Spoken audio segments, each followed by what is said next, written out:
Hello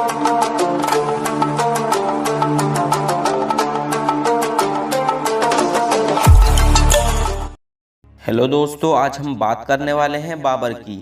ये वही बाबर है कि जिसने भारत पर राज करके मुगल सल्तनत की नींव रखी थी। बादशाह बाबर का नाम सुनते ही अक्सर हिंदूवादी लोगों के सीने में आग सी लग जाती है। आज हम इसी बाबर के बारे में बात करेंगे।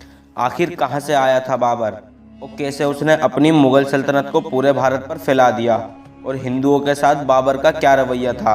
दोस्तों, इतिहास में बाबर के बारे में अच्छी और बुरी बातें दोनों दर्ज हैं, मगर आज भारत में बाबर को सबसे ज़्यादा क्रूर, लुटेरा, हिंदुओं का दुश्मन, जालिम और पता नहीं क्या क्या लक़ब दिए जा चुके हैं।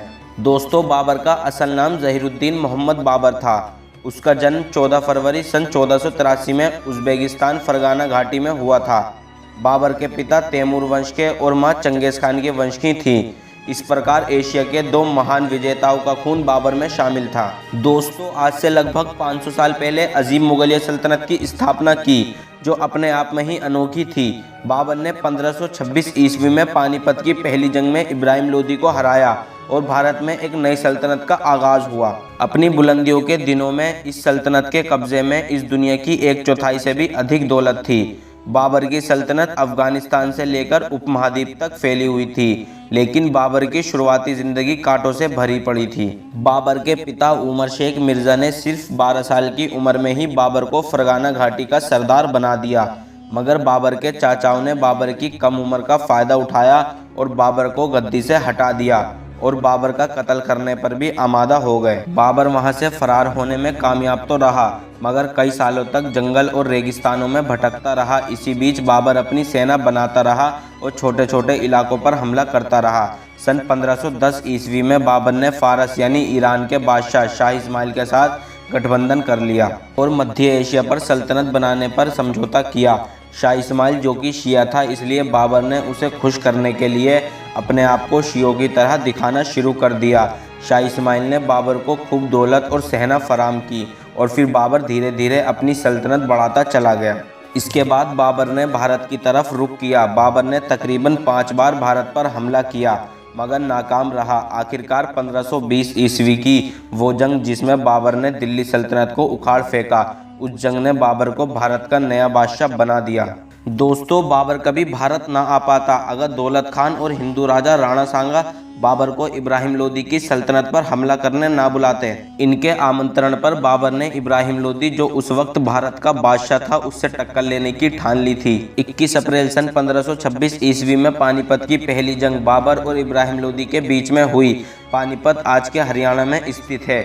इस जंग में बाबर की सेना में महज 12,000 से लेकर 20,000 तक सैनिक थे, जबकि इब्राहिम लोदी की सेना में 1 लाख से ज़्यादा जंगजू थे। बाबर एक कुशल बादशाह था। उसके पास बारूदी हथियार और करीब 20 तोपें थीं, जो इब्राहिम लोदी के पास नहीं थीं। मगर इब्राहिम लोदी भी कमज़ोर नहीं था। उसके पास जंगजू हाथी थे, जो बाबर की सेना को डराने के लिए काफ़ी थे। बाबर ने पहले ही इब्राहिम लोदी को अल्टीमेटम दे दिया था कि सल्तनत हमारे हवाले कर दो, वरना तुम्हें बहुत मुश्किल आएगी। इब्राहिम लोदी ने बाबर की इन धमकियों को नज़रअंदाज कर दिया, लेकिन बाबर को भी पता था कि 12,000 की फ़ौज के साथ इब्राहिम लोदी की 1 लाख की फ़ौज को शिकस्त नहीं दे पाएगा। इसलिए बाबर ने अपनी हिकमत अमली से इब्राहिम लोदी को हराने की सोची। तोपें जो भारत में पहले कभी इस्तेमाल नहीं हुई थी, वो बाबर के पास मौजूद थीं। इब्राहिम लोदी को अंदाज़ा भी नहीं था कि ये तोपें कितनी तबाही मचा सकती हैं। इब्राहिम लोदी ने बेखौफ होकर बाबर पर हमला करने के लिए अपनी हाथी सेना को आगे बढ़ा दिया। जैसे ही हाथी सेना बाबर की तरफ आई, तो बाबर ने फ़ौरन तोपों से हमला करना शुरू कर दिया। तोपों की तेज़ गरज सुनकर इब्राहिम लोदी के हाथी खौफजदा हो गए और उल्टे पैर दौड़ने लगे, और इब्राहिम लोदी के अपने ही हज़ारों फौजियों को रोनते हुए चले गए। इस खौफनाक और अजीबोगरीब हमले को देखकर इब्राहिम लोदी की सेना में भगदड़ मच गई। इब्राहिम लोदी इस हमले को रोकने के लिए अपने खास जंगजुओं के साथ खुद बाबर पर हमला करने आगे बढ़ा, और बाबर ने उसे घेरकर ऐसा हमला किया कि इब्राहिम लोदी बच न सका। इब्राहिम लोदी की मौत होते ही दुश्मन सेना भाग खड़ी हुई, और अब भारत का नया बादशाह था ज़हीरुद्दीन मोहम्मद बाबर। इस जंग के जीतने की खुशी में बाबर ने एक मस्जिद तामीर कराई जिसे काबुली बाग मस्जिद के नाम से जाना जाता है। ये मस्जिद आज भी हरियाणा के पानीपत में शान से खड़ी हुई है। दोस्तों, राणा सांगा ने सोचा था बाबर इब्राहिम लोदी को हराकर लूटपाट करके वापस अफगानिस्तान चला जाएगा और हम पीछे से भारत की सल्तनत पर कब्जा कर लेंगे, मगर ऐसा हुआ नहीं। इब्राहिम लोदी को हराकर बाबर भारत में ही रुक गया और अपनी मुगलिया सल्तनत कायम कर ली। ये मेवाड़ के राणा सांगा को रास नहीं आया और उसने बाबर से जंग करने का ऐलान कर दिया। बाबर की सेना राजपूत राजा राणा सांगा की सेना से आधी भी नहीं थी, मगर बाबर बहुत दिलेर बादशाह था। वो अपनी 2 लाख की फौज लेकर खानवा के मैदान में राणा सांगा के सामने आकर खड़ा हो गया। 17 मार्च 1527 ईस्वी को खानवा की जंग शुरू हुई। दोस्तों, बाबर ने राणा सांगा के खिलाफ वही रणनीति अपनाई जो इब्राहिम लोदी के खिलाफ अपनाई थी। इस बार बाबर के पास 50 से ज्यादा तोपें और कई बारूदी हथियार थे। जंग शुरू हुई और चंद घंटों में ही राणा सांगा घायल हो गया और उसकी लाखों की फौज डर के मारे भाग खड़ी हुई। इस तरह राजपूत आसानी से जीती हुई जंग भी हार गए और अब बाबर के सामने राजपूतों का डर भी खत्म हो गया। कहा जाता है कि खानवा की जंग में किसी मुस्लिम ज्योतिषी ने बाबर को बताया कि राणा सांगा के खिलाफ जंग में बाबर की हार होगी। ये बात सुनकर बाबर खौफजदा हो गया और अल्लाह से अपने गुनाहों की तौबा करने लगा।